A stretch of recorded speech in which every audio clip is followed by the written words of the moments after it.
예배 에티켓. 기도로 예배를 준비해요. 단정한 옷으로 갈아입고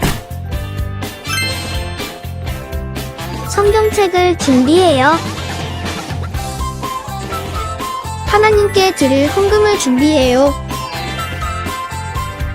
바른 자세로 앉아요. 예배에 방해가 될 물건들을 치워놓아요.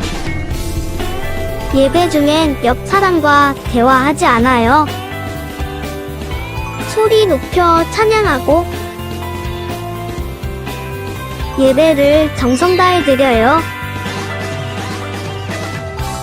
오늘도 예배 드릴 준비됐나요?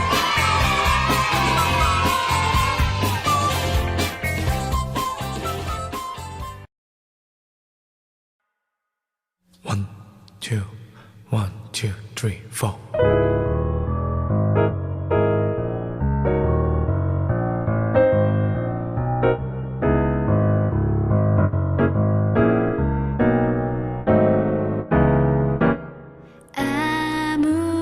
아무것도 두려워 말라. 주 나의 하나님이 지켜주시네. 놀라지 마라, 겁내지 마라. 주님 나를 지켜주시네. 아무것도 두려워 말라. 주 나의 하나님이 지켜주시네. 놀라지 마라, 겁내지 마라. 주님 나를 지켜주시네. 내 맘이 힘에 겨워 지칠지라도 주님 나를 지켜주시네. 세상의 험한 풍파 몰아칠 때도 주님 나를 지켜주시네. 주님은 나의 산성, 주님은 나의 요새, 주님은 나의 소망, 나의 힘이 되신 여호와.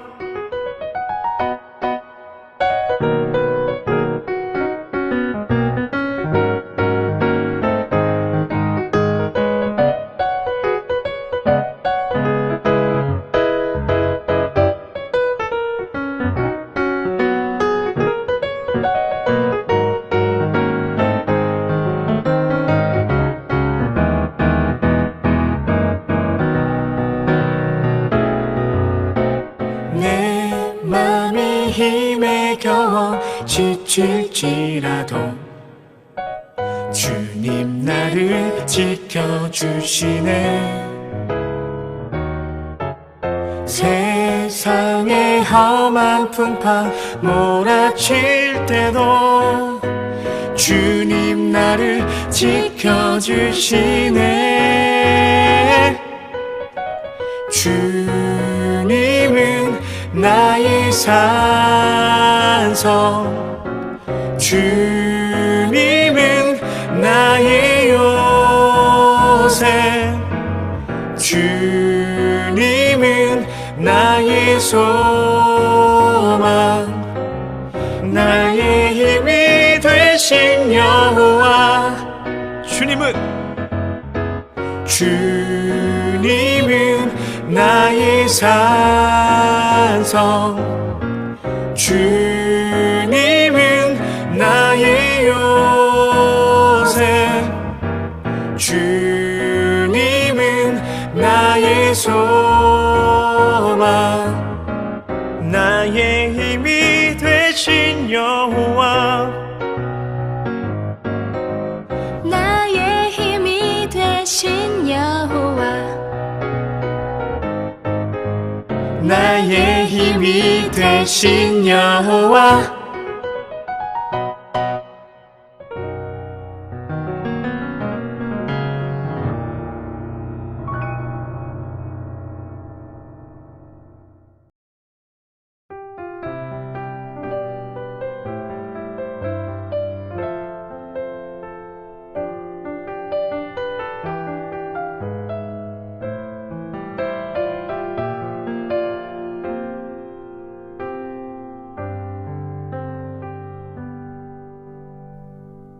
무엇을 두려워하며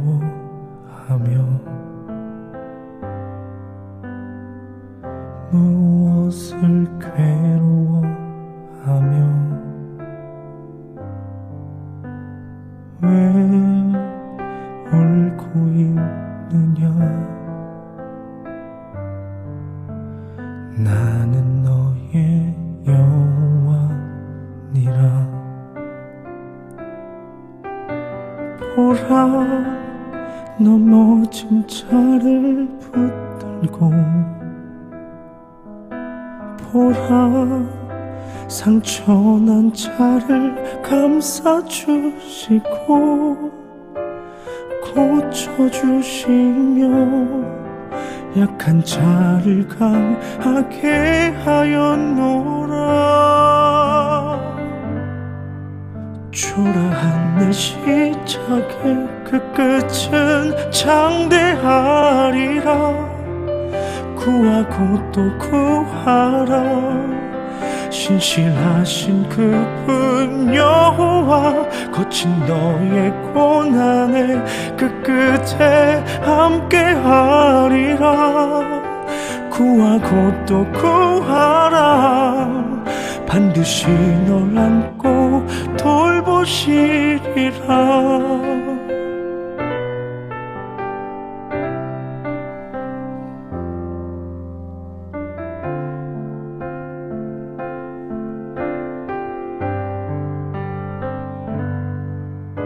너의 경외함이 자랑이며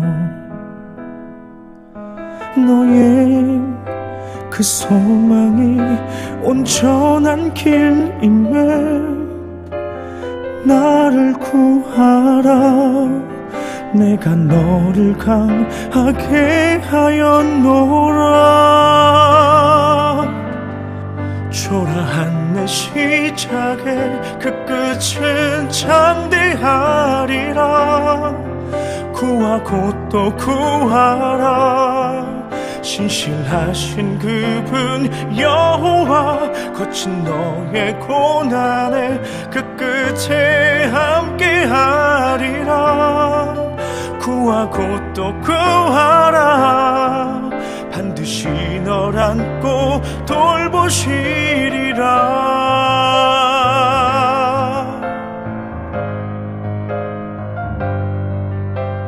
믿는 대로 될지어다. 너의 믿음대로 될지어다. 주의 나라 내게 임하시리라.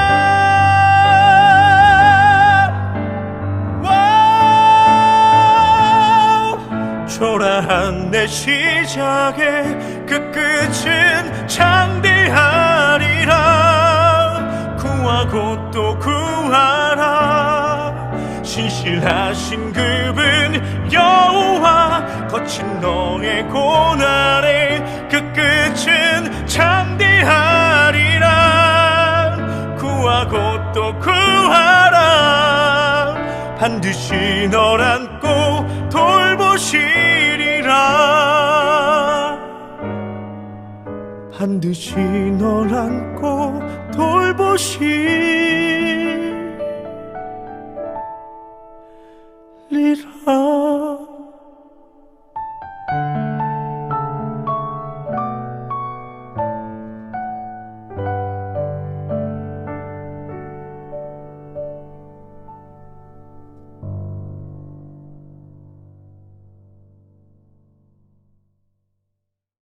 다 같이 사도신경으로 신앙 고백 드리시겠습니다. 나는 전능하신 아버지 하나님, 천지의 창조주를 믿습니다. 나는 그의 유일하신 아들, 우리 주 예수 그리스도를 믿습니다. 그는 성령으로 잉태되어 동정녀 마리아에게서 나시고 본디오 빌라도에게 고난을 받아 십자가에 못 박혀 죽으시고 장사된 지 사흘 만에 죽은 자 가운데서 다시 살아나셨으며 하늘에 오르시어 전능하신 아버지 하나님 우편에 앉아 계시다가 거기로부터 살아있는 자와 죽은 자를 심판하러 오십니다. 나는 성령을 믿으며 거룩한 공교회와 성도의 교제와 죄를 용서받는 것과 몸의 부활과 영생을 믿습니다. 아멘. 다 같이 봉헌 찬송 드리시며 봉헌 드리겠습니다.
오늘 우리에게 허락하신 하나님의 말씀은 누가복음 24장 32절에서 33절 말씀입니다.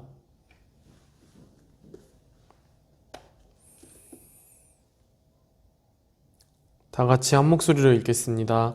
그들이 서로 말하되 길에서 우리에게 말씀하시고 우리에게 성경을 풀어주실 때에 우리 속에서 마음이 뜨겁지 아니하더냐 하고 곧 그때로 일어나 예루살렘에 돌아가 보니 11 제자 및 그들과 함께한 자들이 모여 있어.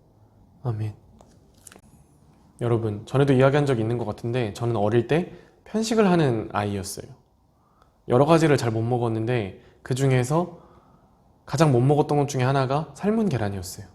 그러다 보니까 부활절만 되면 너무 괴로운 거예요.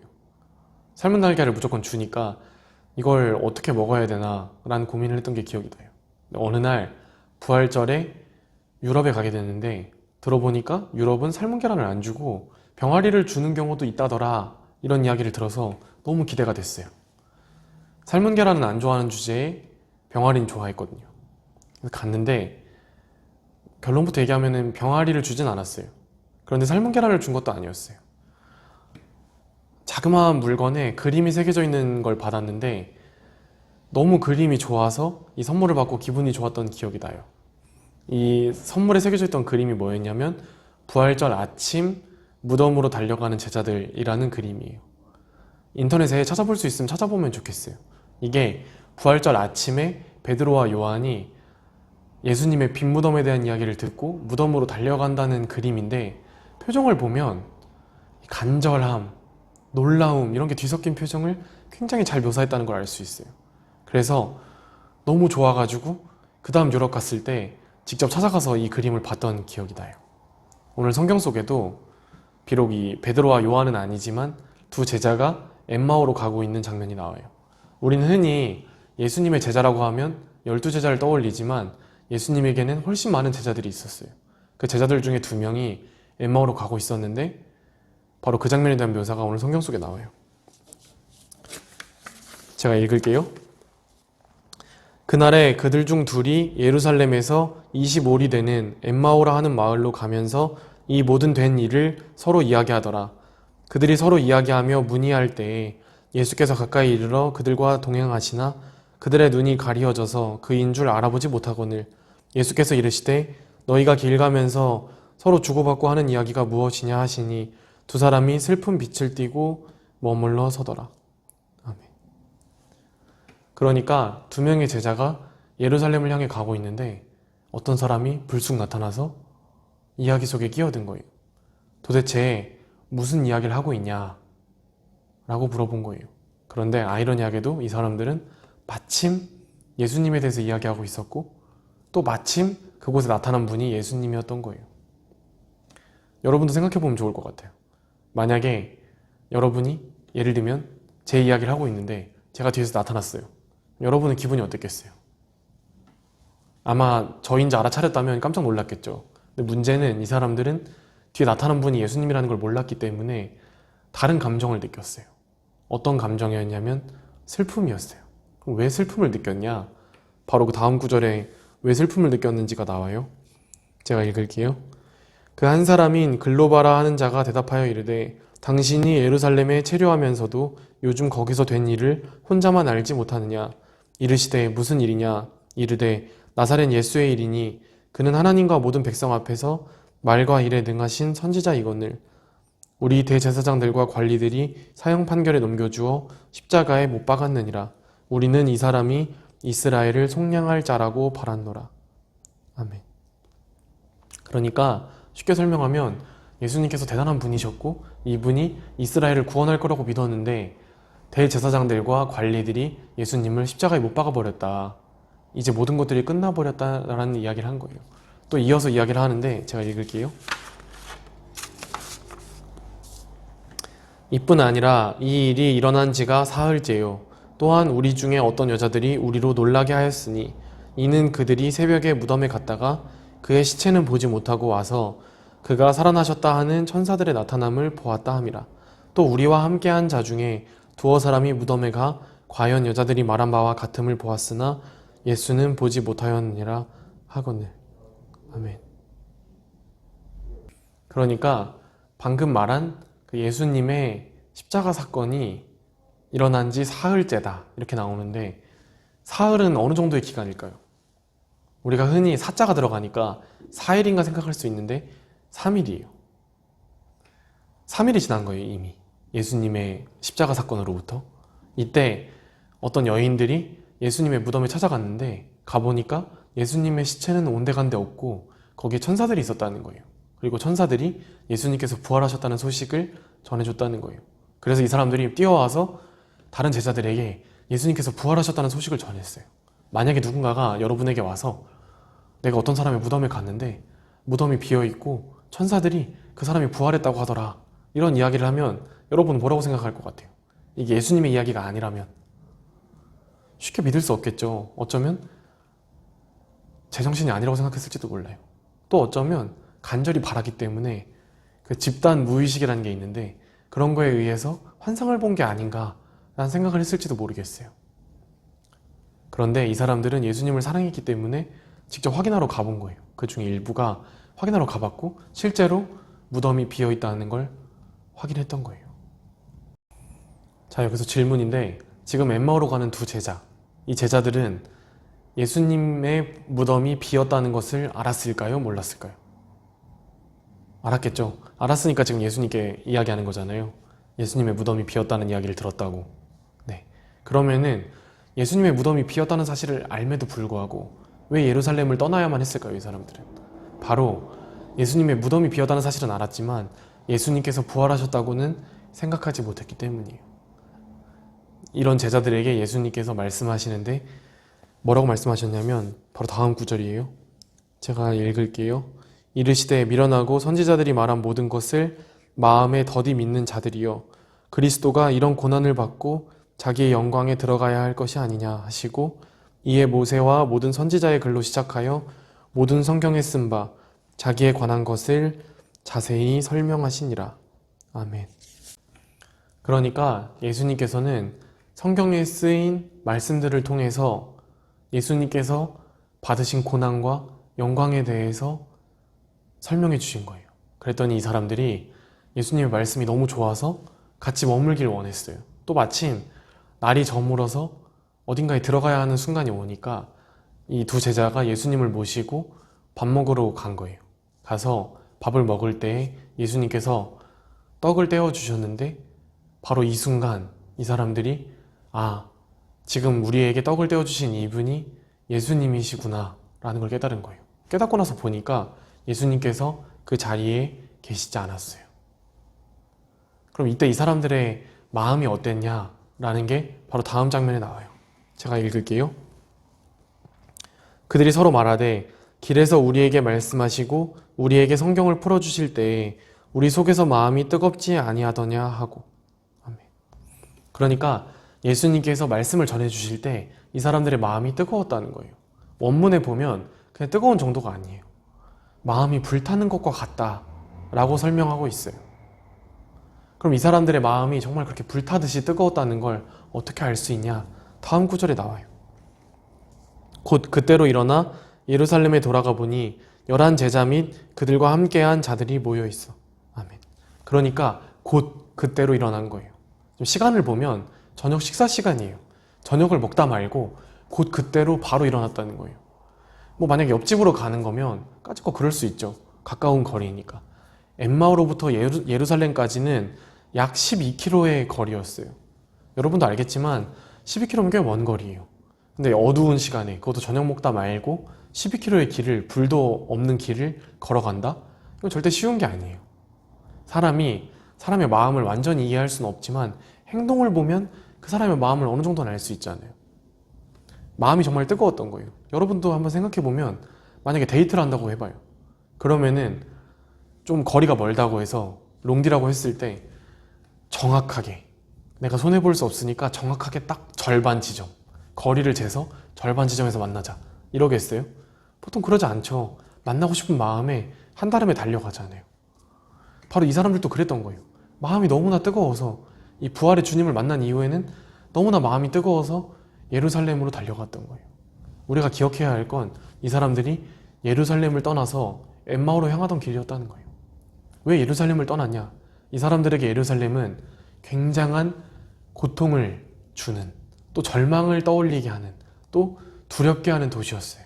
왜냐하면 자신들이 그렇게 사랑하던 예수님께서 십자가에 달리심으로써 이 사람들은 절망하게 되었고, 또 예수님을 십자가에 매달았던 그 사람들이 예수님을 추종하던, 예수님을 믿던 사람들을 찾아다닐지도 모르기 때문에 언제 죽을지도 모른다고 하는 그런 두려움이 있었던 거예요. 그래서 견딜 수 없는 마음에 예루살렘을 떠날 수밖에 없었던 거예요.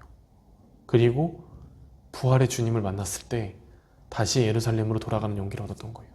우리도 이 사람들을 보면서 우리 자신을 좀 돌아봤으면 좋겠어요. 우리는 어디에 서 있냐라는 것을 돌아봤으면 좋겠어요. 우리도 어쩌면 이 엠마오와 예루살렘의 사이에 있을지도 몰라요. 왜냐하면 우리도 그렇잖아요. 우리도 절망하는 순간에, 우리가 두려워하는 사건 속에서 어떻게 그걸 정면으로 마주할 수 있겠어요? 우리도 흔히 흑역사라고 하는, 이불킥할 수 있는 사건들을 떠올렸을 때 누가 그걸 계속 떠올리고 싶겠어요? 도망가고 싶고 회피하고 싶고 잊어버리고 싶은 게 당연하잖아요. 너무나 인간적으로 당연한 일이에요. 우리가 우리 힘으로는 바로 그 두려움을 마주할 수가 없다는 거예요. 그런데 그게 가능할 수 있는 유일한 방법이 나오는데 바로 오늘 성경 속에 나온 바로 이 방법이에요. 뭐냐? 바로 부활의 주님을 만나는 사건이라는 거예요. 우리가 부활의 주님을 만날 때만이 우리의 마음이 불타는 것과 같이 뜨거워질 수 있고, 또 그런 마음을 가질 때만이 두려움의 도시, 고통의 도시로 돌아갈 수 있다는 거예요. 그래서 우리가 지금 바로 그 엠마오와 예루살렘 사이에 길 위에 서 있는데, 우리가 더 이상 두려워하지 않고 부활의 주님을 만나서 정말 기쁜 마음으로, 뜨거운 마음으로 예루살렘으로 돌아가는 우리 고등부 친구들 되었으면 좋겠습니다. 기도하겠습니다. 하나님 아버지, 저희가 오늘 엠마오로 가는 두 제자들을 보았습니다. 이 제자들은 너무나 두려운 마음에, 고통스러운 마음에, 절망스러운 상황 가운데 예루살렘을 떠나 엠마오로 도망가고 있었습니다. 하지만 그 길 위에서 예수님을 만났을 때, 예수님의 말씀을 들었을 때 이들의 마음이 불타는 듯이 뜨거워졌고 예루살렘으로 돌아갔음을 보았습니다. 주님, 저희도 마찬가지인 줄 압니다. 정말 고통 가운데 있습니다. 두려움 가운데 있습니다. 절망 가운데 있습니다. 주님, 주님이 아니면 이 모든 것들을 이겨낼 수 없음을 압니다. 주님, 주님께서 함께해 주셔서, 주님께서 저희 한 명 한 명을 만나 주셔서 그 부활의 주님이 저희 마음속 가운데 들어올 때 저희의 마음이 뜨거워질 줄 믿습니다. 그리고 그런 뜨거운 마음을 통해 예루살렘으로 돌아갈 수 있음을 믿습니다. 저희가 주님과 함께 주님을 붙잡고 예루살렘으로 돌아가는 사람들이 되길 원합니다. 예수님의 이름으로 기도합니다. 아멘.